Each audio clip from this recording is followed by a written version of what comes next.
पास। तो जयपुर में आज हम एक ऐसे कैमरे के पास खड़े हैं जो सदियों पुराना है, यानी कि में बना था, और इस कैमरे के बारे में आज हम आपको सब कुछ बताने वाले हैं। ये कैमरा आज भी बखूबी इतनी सुंदर खूबसूरत फोटोज लेता है कि शायद आप भी इस फोटोज को खिंचवाने के लिए जरूर जरूर जयपुर के हवा महल के पास आना चाहेंगे। तो चलिए दिखाते हैं आपको ये कैमरा।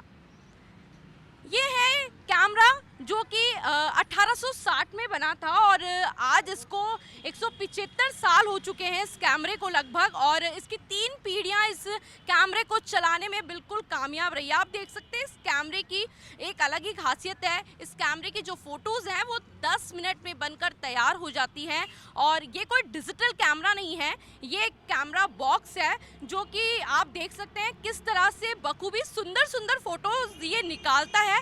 और यहाँ पर आने वाले सैलानी या फिर हम कहें विदेशी सैलानी, वो भी लगभग आकर अपनी सुंदर फोटोज यहाँ पर खिंचवाते हैं। आप देख सकते हैं कि किस तरह से इस कैमरे को आज भी बखूबी इसी तरीके से रखा गया है। और साथ ही इस कैमरे में जो कहा जाता है कि कभी नज़र ना लग जाए, यहाँ पे नींबू मिर्ची भी लगा कर रखी जाती है जिससे इस कैमरे के कोई नज़र ना लगे, और ये कैमरा बखूबी सुंदर सुंदर फोटोज हमेशा निकालता रहे। और हम आज इसमें ये भी देखेंगे कि देखिए गोविंद देव जी विराजमान हैं इस कैमरे में, और साथ में गणेश जी भी रखे गए हैं जो बड़े प्यारे तरीके से इसमें लगे हुए हैं। तो चलिए इस कैमरे के मालिक से बात कर ली जाए, और इस वक्त हमारे साथ टीकम चंद जी भी मौजूद हैं। तो चलिए बात कर ली जाती है कैमरे के मालिक से। टीकम चंद जी बताएं इस कैमरे के बारे में। ऐसा है, मैं टीकम चंद पहाड़ी, ये कैमरा बॉक्स कैमरे के नाम से जाना जाता है। ये कैमरा मेरे दादाजी पहाड़ी मास्टर चलाया करते थे, और उस ज़माने में ये कैमरा एक डिजिटल की तरह ही काम करता था। स्टूडियो में लोग जब फ़ोटो खिंचवाने जाते थे तो उनको बहुत समय लग जाता था, लेकिन नहीं, जब जयपुर की विरासत जलेबी चौक यहाँ थी तो यहाँ सारे ऑफिस थे। उस ऑफिस के साथ साथ एजुकेशन भी, बच्चों के एडमिशन फार्म वगैरह हैं या यूनिवर्सिटी के फॉर्म वगैरह हैं, तो वो लोग भी यहाँ फ़ोटो बनवाने आया करते थे। सरकारी फ़ोटो में भी यहाँ पर फ़ोटो प्राप्त की जाती थी, साथ में पासपोर्ट वगैरह बनते थे तो उसके लिए भी फ़ोटो खिंचाई जाती थी। इस कैमरे की खासियत साथ साथ में ये भी थी कि लोग फेस्टिवल पे भी फ़ोटो खिंचवाने आया करते थे, जैसे आपके गणगौर है, तीज है, बकरा ईद है, राखी है, दीपावली है, होली है, तो लोग फेस्टिवल पर भी यहाँ फ़ोटो खिंचाया करते थे। हम इसके साथ साथ पीछे हमारे दादाजी इस कैमरे के पीछे पर्दे के पीछे बैकग्राउंड भी लगाया करते थे, तो जिसे कहते थे कि बैकग्राउंड हवा महल का है, ताजमहल का है, सिनेरियाँ हैं, तो वो भी लगाया करते थे। इस कैमरे की खासियत यह है कि उस ज़माने में ये camera natural black and white photo बनाया करता, जिसे कहते हैं वास्तविक फ़ोटोग्राफी। इस तरीके की फ़ोटोग्राफी हुआ करती थी, और लोग बड़े आकर्षित हुआ करते थे जब ये बहुत जल्दी फ़ोटो देता था।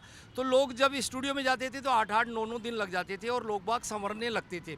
तो संवरने में ये पूछते थे कि सर आप मुझे फ़ोटो कब देंगे। तो इतने ललायित होते थे लोग कि अरे मेरी फ़ोटो आएगी, कैसी आएगी, मैं कैसा लगूंगा। तो लोग काफ़ी आकर्षित हुआ करते, लेकिन उनको जब स्टूडियो पर इतना बिलीव नहीं हो पाता था, जिसे कहते हैं फिल्म रोल 12 स्नैप के भी आते थे, 35 के भी आते थे। तो जब तक रोल पूरे नहीं होते थे फ़ोटो नहीं मिलती थी। और ये कैमरा एक ऐसा था उस ज़माने में जो डिजिटल का रूप में काम करता था। इसी में डार्क रूम हुआ करता है, इसी में डेवलपर, केमिकल वगैरह सारे इसी में ही होते हैं। उस पर हम नेगेटिव बनाते हैं, सिल्वर नाइटेड पेपर पे नेगेटिव बनता है, पॉजिटिव बनता है। पॉजिटिव बना के ग्राहक को तत्काल देते हैं। ज़्यादा से ज़्यादा 10 मिनट 15 मिनट फ़ोटोग्राफी में लगते थे।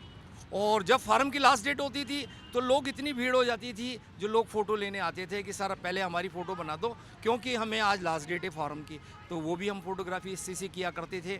यहाँ तक कि कोई भी सरकारी काम होता था तो वो भी हम इसी की फ़ोटो से बनाई जाती थी। साथ में बस के पास बनाया करते थे उस ज़माने में। तो मुझे इतना ध्यान है कि जब मैं स्कूल जाता था तो मेरे पिताजी को टिफ़िन देने, लंच बॉक्स जिसे बोलते हैं, वो देने आता था, तो मैं उनकी फ़ोटोओं को देखता था। लेकिन मेरे पिताजी ने मुझे इस विषय में बिल्कुल बंद कर दिया था, मना कर दिया था कि एक ज़माना ऐसा आएगा जहां फ़ोटोग्राफी की इसकी अहमियत ख़त्म हो जाएगी। जैसे DSLR कैमरे आना, डिजिटल कैमरे आना, QSS आना, स्टूडियो का ज़्यादा प्रभाव बढ़ जाना, जैसे जैसे युग हुआ वैसे वैसे चेंज हुआ। तो मेरे को मेरे दादाजी ने मेरे को मना कर दिया था। तो मैंने पता नहीं मेरी एक ऐसी हॉबी हो गई थी कि जब मैं जयपुर शहर देखा, हवा महल देखा, इस पिंक सिटी को देखा, तो मेरे दिल में एक ऐसी भावना हो गई थी कि मैं अब फोटोग्राफी करूँगा। मैं इस फोटोग्राफी के लिए करने के लिए मेरे पिताजी से मैंने मार भी खाई है, उन्होंने मेरे को डांटा भी बहुत था। साथ में स्कूल भी मैंने शुरू की रखी, कॉलेज वगैरह भी मैं गया, लेकिन मैं इसका पीछा नहीं छोड़ा मैंने और इसको चलाता रहा। और आज कितने सालों से आप इस कैमरे के साथ हैं? मैं 1977 में इस रोड पर आ गया था और वो जब से ही मैंने इस फोटोग्राफी को शुरू कर दी थी। मुझे इतना ध्यान है कि दिसंबर के अंदर मैंने 77 के अंदर मैंने दिसंबर के अंदर ये चालू कर दिया था और मेरा शुरू हुआ था जनवरी में आना, और जनवरी से ही मेरे लिए इतना ललायत हो गया था कि मैं इस फोटोग्राफी को नहीं छोड़ूंगा। और इस कैमरे के अंदर जाइस का लेंस है, जर्मन का, आज भी वो यूं की यूं है। ये बॉक्स कैमरा भी यूं की यूं है।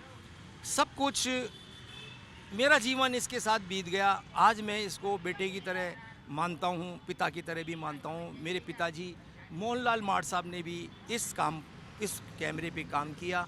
पहले दादाजी ने 34-35 साल किया, फिर पिताजी ने 30-35 साल काम किया, और अब मैं 1977 से इस कैमरे के साथ जुड़ा। तो आपको क्या लगता है कि आपकी आने वाली पीढ़ी भी इस कैमरे को बरकरार रखेगी किस तरह से जैसे आपने रखा है?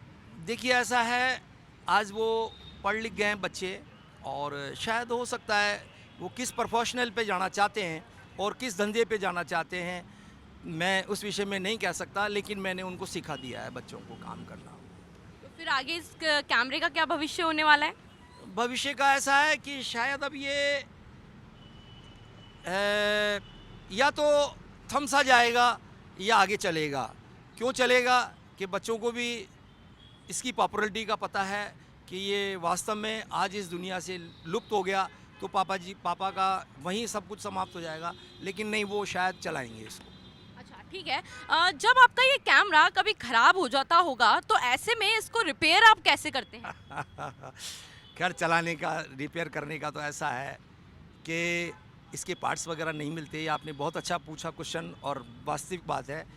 ये बेलो सिस्टम है, इसकी बेलो भी नहीं मिलती है, और इसके जो पार्ट्स हैं वो भी नहीं मिलते हैं। यहाँ तक कि इसके जो ग्लास हैं, ब्लाइंड ग्लास जिसको अंधा कांच कहते हैं, वो भी नहीं मिलता है। वो सारा मैं खुद मैनेज कर लेता हूँ, क्योंकि दादाजी ने और पिताजी ने मुझे इतना सिखा दिया था बाद में कि इसकी वास्तविकता ये चीज़ें हैं। क्योंकि पिताजी को ऐसा एहसास हो गया था कि ये नहीं मानेगा और करेगा, तो इसकी कई ऐसी चीज़ें हैं जो मुझे वो बता के गए, मैं उसी आधार पे इसको ठीक कर लेता हूँ। और यहाँ तक कि कई बार ये नाराज़ भी हो जाता है कि मैं अब काम नहीं करूँगा, तो मैं इसको मनाता हूँ, समझाता हूँ, फिर ये काम करना शुरू करता है। तो देखा आपने किस तरह से टीकम चंद जी जो हैं वो कैमरे को बड़े प्यार से और अपने बच्चे की तरह संभालते हैं, और जब ये नाराज़ होता है तो उसको बड़े प्यार से समझाते भी हैं, और शायद ये कहीं ना कहीं उनके समझाने पर समझ भी जाता है।